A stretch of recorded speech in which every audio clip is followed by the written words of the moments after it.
I don't know what to expect yet, and this is why they play the games. The Patriots open the season at home this Sunday. They've turned over almost 50% of their roster. New head coach Mike Vrabel. They spent money in free agency this year. They're hoping that their draft class will get thrown into the mix right away. There'll be pressure on second-year quarterback Drake Maye to get to the Patriots back to the playoffs or in good standing. We know they signed Stephon Diggs to to an interesting contract, and he's one of the top options and added to the offensive line that was one of the worst in football last year. They bring back Josh McDaniels for another stint with the Patriots as offensive coordinator. He's also the former coach of the Raiders. I should mention that. He was fired while trick-or-treating with his kids as the team celebrated with victory cigars. They take on a Raiders team that also had made changes. Pete Carroll takes over a team that struggled last season. They acquired Geno Smith. He's their quarterback. Old friend Jacoby Myers returns to Gillette. Chip Kelly is back in the NFL. He won a national championship with Ohio State. This is a revenge game for a lot of people. A lot of people that are involved. Question marks. Can the Patriots stop the run against Ashton Genty, who's a top pick in the draft, top 6, and Raheem Mostert, who's run all over them in the past, whether it's been Miami or wherever. I think San Fran, too. Who's going to defend Brock Bowers? How do they defend Brock Bowers? They're without Christian Gonzalez. They have a new safety group. Can Josh McDaniels take advantage of Max Crosby in a Raiders defense with plenty of questions? I mean, like Adam Butler is one of the guys on their defensive line. They just re-signed Philip Dorsett, and they just had, someone retire, Amari Cooper, in the last 10 days. I mean, Jacoby Myers asked for a trade. What's going on there? Things are not perfect in Vegas either. And I mentioned the Patriots are building something, but I think they've 49% of the roster is a lot to turn over.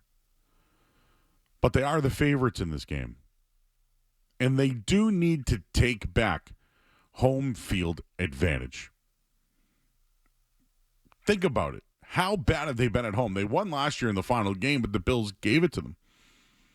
There's been games where they've been in it. Remember Philly opening night?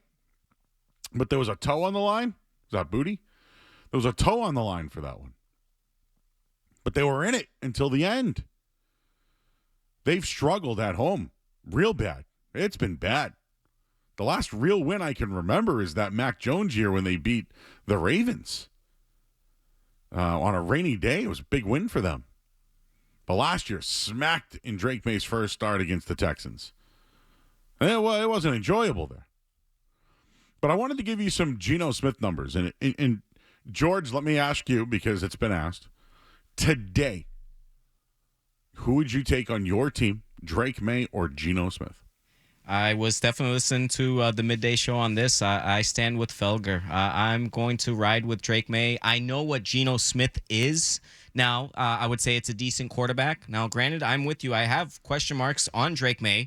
I think the turnovers are a concern, and whether it's a fine line between the comparisons to Brett Favre and that gunslinger mentality, and one a day, two a day for Drake Maye, and I don't think this Patriots team has the large margin for error to overcome these kind of errors. So, but I do like what Drake Maye brings to the table. I think he has some intangibles. So I do see the potential there. I think there's a higher ceiling with Drake Maye. And today, because that is the operative question, right? Today, I am taking Drake Maye, the number 3 pick overall in the NFL draft in 2024, over Geno Smith, who I know is a middle-of-the-road journeyman quarterback.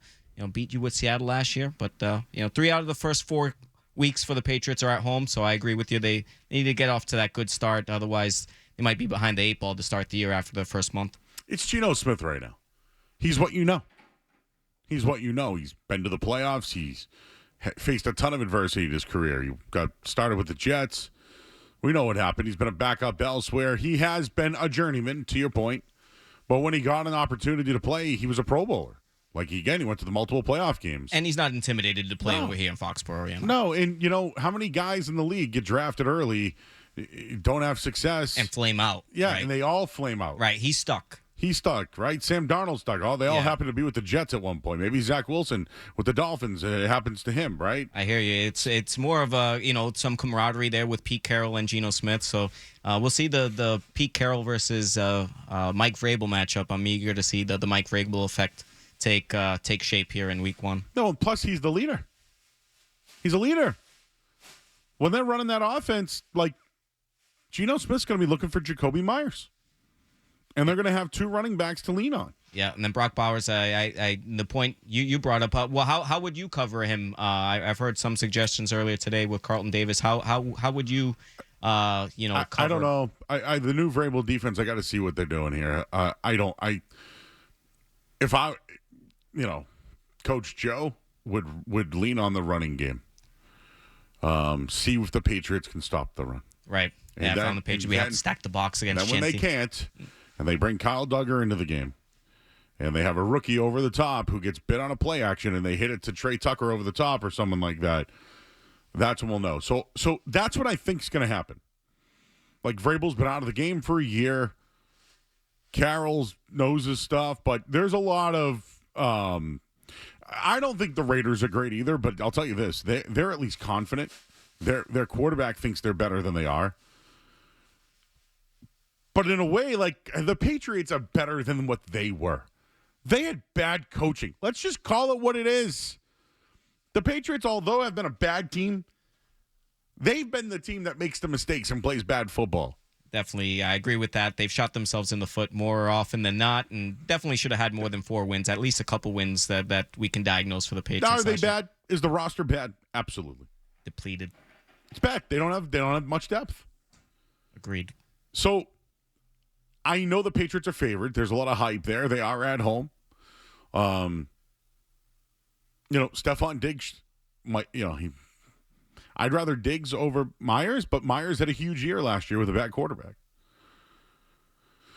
So I say, can the Patriots stop the run? And if they can, that's going to make things a little bit interesting. With the Brock Bowers thing, though, I know there's this, put Carlton Davis on him, but you have 3 corners for the game. You have 3 corners. I don't know where else they go here. Like, this is why I like Peppers on the team, because he could play in the nickel. Like, there are guys that could play in that slot. I think they're undermanned. Being without Christian Gonzalez is a huge deal. Forget about the fact, him just being on the field. They're not going to throw his way. They're going to test the other side. Or they're going to test him to see if he's healthy. Either way, he's going to at least take up half the field. Then there's that guy, Max Crosby. No, Will Campbell doesn't have to worry about Max Crosby. Yeah, what about Morgan Moses, who barely practiced, who's 34 years old? Sorry, people. I don't like the matchup. But you're at home. You have an offensive coordinator with a revenge factor, right? You have 3 running backs you can throw at them. You can get the ball to Steph Diggs. You can find Hunter Henry over the middle of the field. Like, you got Kayshon Boutte who can go deep and Mac Hollins who's big. Like, there are options here. There might be more options in New England offensively than in Vegas. You're at home. I'm going to keep saying that all night long. You have to take back home field. Have to.